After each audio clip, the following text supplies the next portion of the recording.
I want to ask everyone here, has anyone ever lost their voice?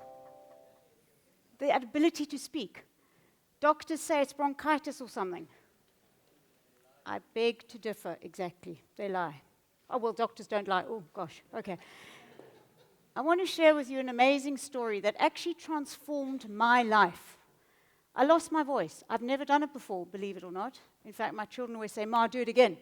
But I totally lost my power of speech. I was invited to attend an incredible gathering, a global gathering in Assisi in Italy last year that was convened by the Dalai Lama. There were 500 like-minded individuals put together in this beautiful place, a spiritual awakening that we all had to discuss how we can change the world. I lost my voice. I was due to deliver a lecture on what we're doing in South Africa, on development of enterprises. I lost my voice. There was this amazing man, the Dalai Lama's emissary, who gave this beautiful talk. As a 9-year-old kid, he was stolen from his family and put into a Burmese jungle.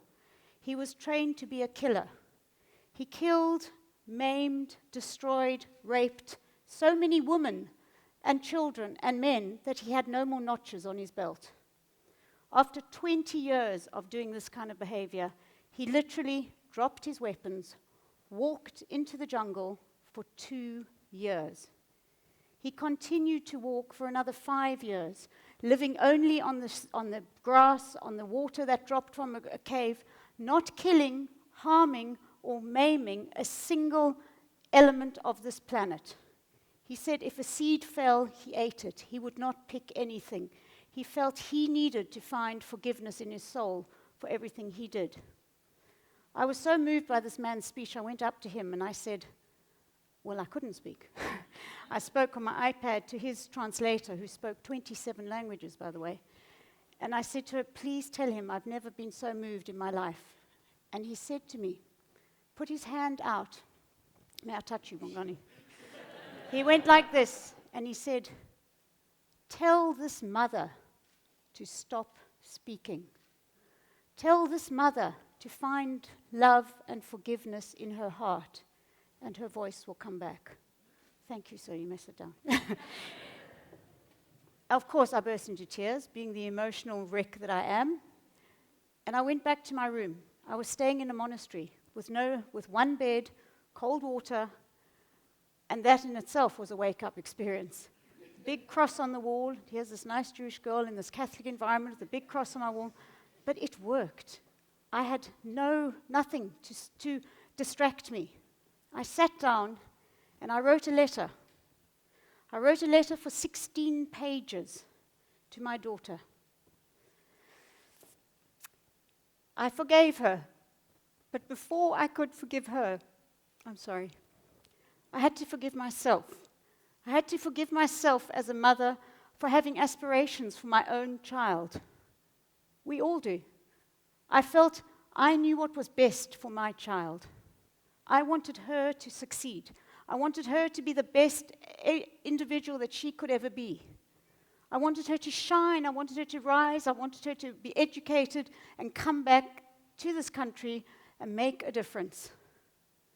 But I was wrong. I didn't listen to her. I didn't listen. She became an addict. I wrote this letter to my daughter while she was in rehab. I never gave her the letter. I didn't need to. I read it, I reread it, I didn't sleep that night. I wrote more. I tried to look deep inside my soul. And I tried to find out, what is it? What is my purpose? What is my ethical compass in life? Why am I here? Am I here to be a good mother? Am I here to make a difference on this planet? Am I here to change society?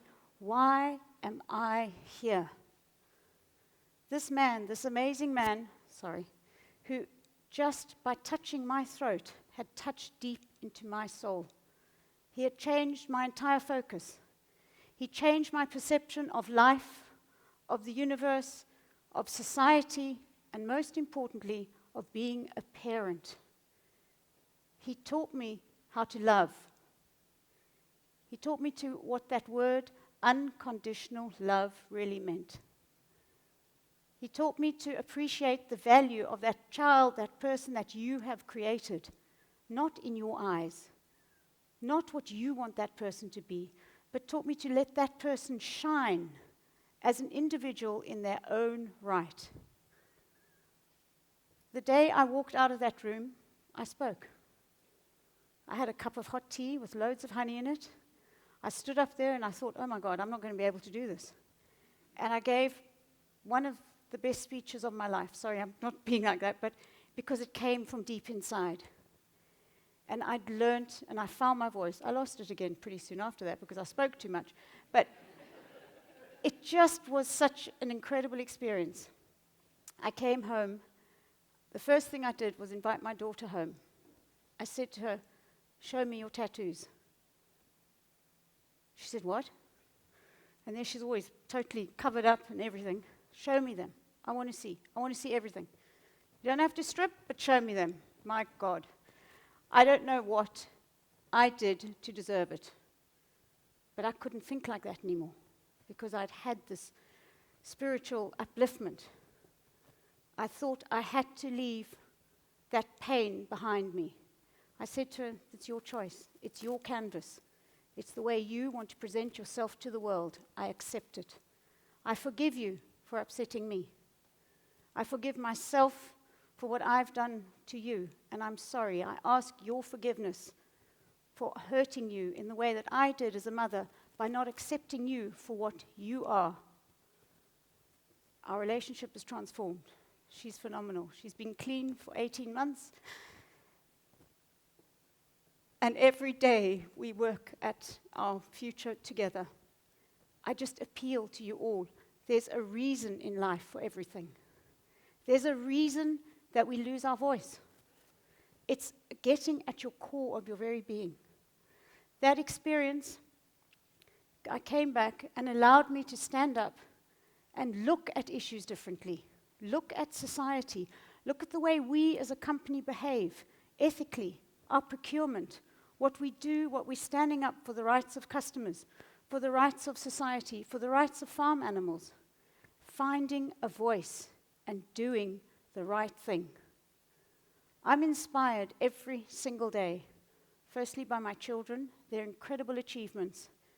And I've learnt that that vulnerability that I had as a guilty Jewish mother, I left behind in that monastery. So I hope that Jewish guilt no one else has picked up. But I'm not too sure there are many others who would have got it in that monastery. But I've tried to leave that behind and move forward in a positive way. That vulnerability that I exposed, that shame that I felt as a mother, I was embarrassed about my daughter. I'm not anymore. I'm so proud of her achievements and what she has become. That vulnerability became my strength. It's taught me to be a better leader. I'm not the greatest leader, none of us are. But it's taught me to identify the weaknesses, the challenges that we all have as individuals, that we have as a business, that we have as a society, to work at those challenges and try and make this world a better place. Every day, I've been inspired by these pictures, by things. These are real pictures taken of our projects around South Africa. The amazing individuals, authentic South Africans, who have given up everything. They've had very little from the start, but have given up everything to make a better life for themselves, to change their way forward, to create a legacy going forward for themselves, for their communities, and for their families. I am totally inspired by these amazing people, these beautiful places, this incredible country that we have. And I just appeal to each and every one of you. Find your voice. Speak out on matters which affect you deeply. Matters which you can speak out on. You don't have to wait for leaders to do it. We need to take individual responsibility for what is wrong in this society. But it must start at home. It must start with you as a person. You need to understand what you as an individual are doing wrong in your life. And it is that word, doing wrong.